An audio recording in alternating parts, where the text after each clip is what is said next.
For today's video, ito mag-unpack ako ng binili ko dito sa TikTok shop na fly bait.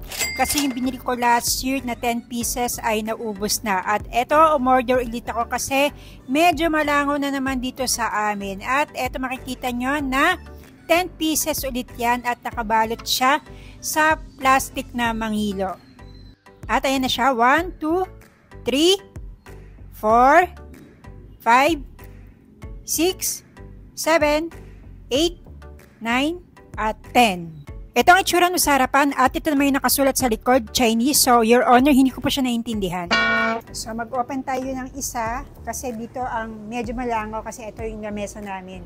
Pag dito kami kumakain. So, ayan siya.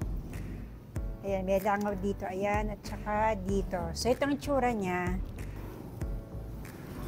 So, ito siya. Ayan. So, yun ang itsura niya. May pagkakulay orange. Tapos, marami nagsasabi na sa comment na mabaho daw ito. Pero, hindi naman siya sobrang baho. So, yan siya. Ibubudbud mo lang dito sa lalagyan. Parang ano siya, amoy daing. Ganon, amoy tuyo. So, for me, hindi siya sobrang baho. So, ito yung isang una natin biktima, ayan, lumipad na. Tapos ito naman yung isa. Ayan, biglang lumapit itong langaw na to. Actually, pag dumapo na yung langaw sa pinakapain, kahit medyo ganunin nyo sila, hindi na yung lilipad.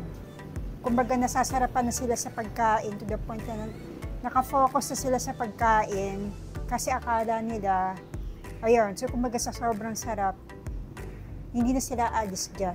Pero hindi nila namamalayan. Yan na yung, kumbaga, huling hantungan nila. Katulad dito, ayan, no? Di ba ang bilis? Sandali lang, patay na agad yung langaw. Tapos, merong iba, pag umiepekto na yung lason sa katawan nila, bigla na lang lumilipad. Tapos, makikita nyo na lang sila sa semento na nangingisay na sila. So, ganun ang epekto nitong fly bait or yung pain sa langaw.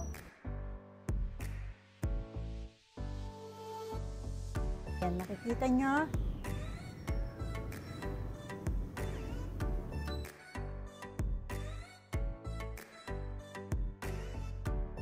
At ito yung dati namin pain, siguro mga 2 weeks yan, ginamit ko kasi nga naubusan ako ng stock ng fly bait. So, very effective pa rin siya, kaya, ayan, marami pa rin namatay na langaw. Kaya sa mga namamroblema dyan, kung marami bang langaw sa inyo, ito marirecommend ko sa inyo.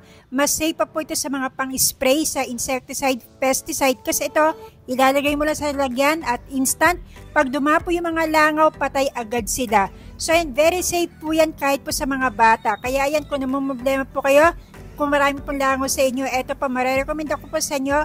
Kaya ano pa hinihintay nyo, i-click lang ang Yara Basket.